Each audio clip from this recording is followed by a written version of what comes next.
तो गाइस यहाँ पे मेरे पास रूबिक्स क्यूब है और गाइस यहाँ पे मैं आपको 1 मिनट के अंदर इसमें से क्या कहते हैं ग्रीन कलर आपको सॉल्व करके दिखाऊंगा। गाइस स्टार्ट करते हैं, देखते हैं कर पाता हूँ क्या नहीं कर पाता हूँ 1 मिनट के अंदर।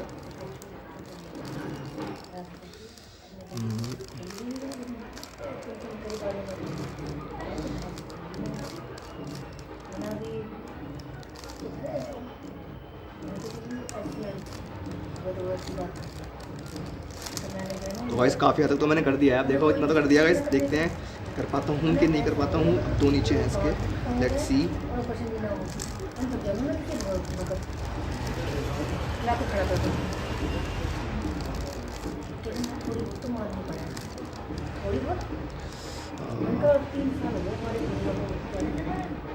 अच्छा यहाँ पे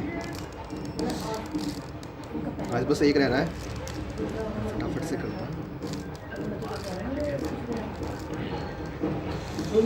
तो गाइस मैंने ये कर दिया गाइस। अगर आपको वीडियो अच्छी लगी तो गाइस लाइक शेयर सब्सक्राइब कर देना। Good bye.